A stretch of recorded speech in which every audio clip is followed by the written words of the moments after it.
Ini pertanyaan. Mudah-mudahan orangnya bertanya bukan untuk menjebak atau untuk mencari-cari kesalahan. Apalagi zaman sekarang ini kita sering diadu domba ya. Pertanyaan, ayah ibu Rasulullah di surga apa di neraka?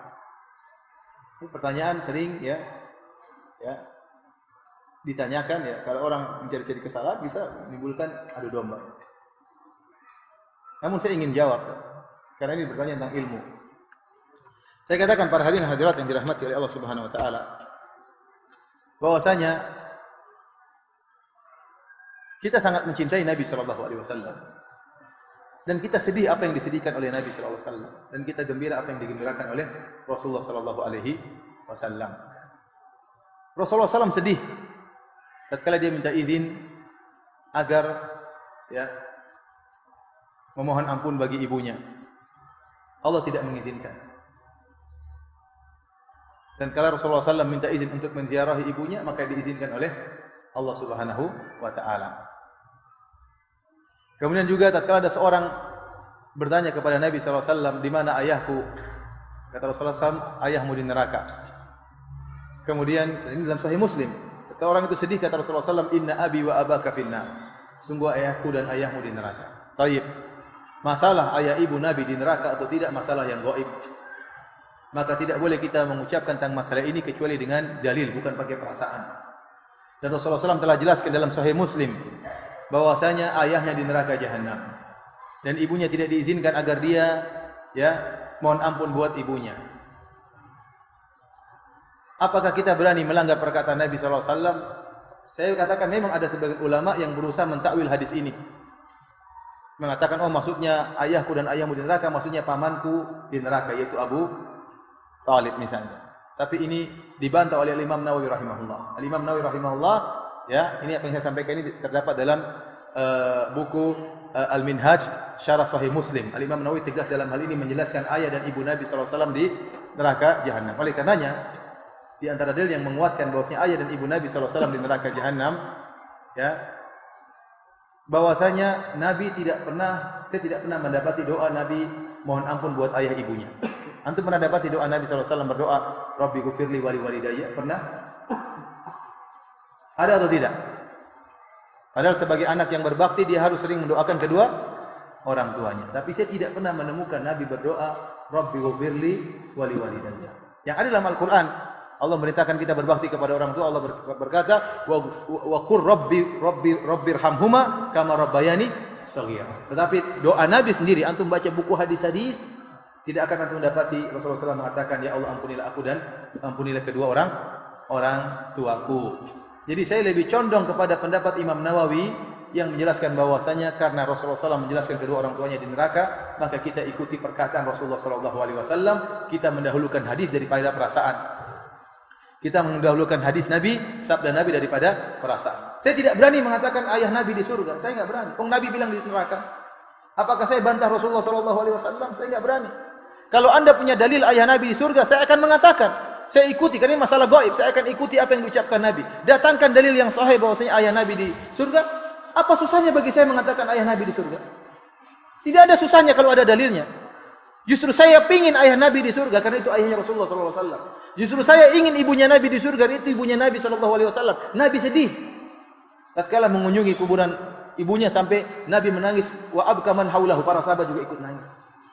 Tetapi kalau tidak ada dalilnya, masa saya berani ngomong sesuatu yang tidak ada dalilnya? Baik, ada yang mengatakan ada hadis menunjukkan Rasulullah SAW menghidupkan kembali kedua orang tuanya, suruh masuk Islam, akhirnya masuk surga. Hadisnya lemah, hadisnya palsu, tidak kuat dibandingkan dengan hadis dalam Sahih Muslim. Dan wallahu alam ada hikmah di balik itu. Wallahu alam bisa, kita tidak tahu ada hikmah apa yang Allah kehendaki. Tapi pasti ada hikmahnya. Ada yang mengatakan dengan perasaannya, Ustaz, bagaimana ibu Nabi masuk neraka sementara Nabi pernah di perutnya selama 9 bulan? Saya bilang dia punya jasa. Namun demikian Allah mentakdirkan, sebagaimana Allah mentakdirkan ayah Nabi Ibrahim masuk neraka jahanam. Padahal Ibrahim tidak muncul kecuali melalui air mani ayahnya. Iya atau tidak?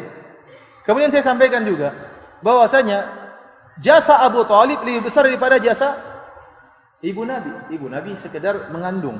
Abu Thalib rela mati membela Rasulullah SAW sehingga tersebarlah dakwah tatkala itu. Namun tetap juga dia dalam neraka jahanam. Ada yang mengatakan, Ustaz, bagaimana Anda memvonis Abu Bakar, ayah Nabi dan ibu Nabi di neraka? Bukan saya yang vonis. Saya enggak berani vonis. Saya pingin ayahnya Nabi masuk surga, saya pingin. Saya pingin ibunya Nabi masuk surga. Tapi Rasulullah yang mengatakan demikian. Rasulullah SAW yang mengatakan demikian. Ada yang mengatakan dengan perkataan-perkataan demikian, namun saya katakan kita mendahulukan perkataan Rasulullah sallallahu alaihi wasallam. Kita mendahulukan perkataan Nabi sallallahu alaihi wasallam. Syubhat yang paling kuat dalam masalah ini kata mereka bahwasanya ayah Nabi dan ibu Nabi dulu di masa fatrah belum datang dakwah kepadanya. Dan Allah berfirman, "Wa ma kunna mu'adzibina hatta nab'atha rasula." Dan kami tidak akan mengadab satu kaum sampai kami mengutus rasul. Nah, ayah dan ibu Nabi belum ada rasul tatkala itu, bagaimana divonis neraka? Saya kata ini sudah dibantah oleh Al-Imam Nawawi. Ya bahwasanya ada orang-orang sebelum Nabi datang sudah divonis dalam neraka jahanam. Contohnya Amr bin Luhai Al-Khuzai. Amr bin Luhai Al-Khuzai dalam Sahih Bukhari, Rasulullah SAW mengatakan, "Ra'aitu Amr bin Luhai Al-Khuzai yajurru qasbahu finnar." Aku melihat Amr bin Luhai Al-Khuzai menggeret ususnya di neraka jahanam.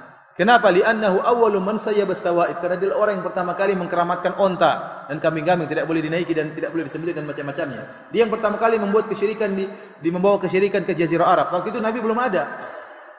Tetapi ingat, ada dakwah tauhid, oleh karenanya ada orang-orang yang disebut oleh para ulama dengan al-ahnaf. Ya, orang-orang berada di atas agama tauhid, seperti contohnya Waraqah bin Naufal. Dia sudah dia tauhid, dia Nasrani tapi dia tidak berbuat kesyirikan. Dan ada beberapa orang disebutkan dalam sirah Nabi sallallahu alaihi wasallam. Jadi sisa ajaran Ibrahim masih ada.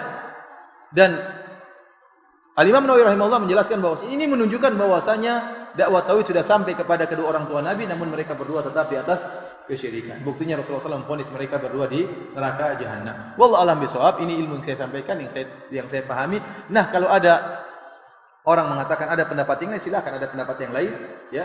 Dan saya berharap pendapat tersebut lebih bagus dari pendapat saya yang menyatakan Nabi, ayahnya dan ibunya di surga. Saya ingin ayah dan ibu Nabi di surga. Namun saya tidak bisa berbicara dengan hawa nafsu, saya harus ikut dalil. Kalau ada dalilnya saya akan ikuti. Kalau enggak, saya tetap kembali kepada sabda Nabi sallallahu alaihi wasallam. Wallahu ta'ala alam bishawab. Demikian saja, waktunya sudah selesai.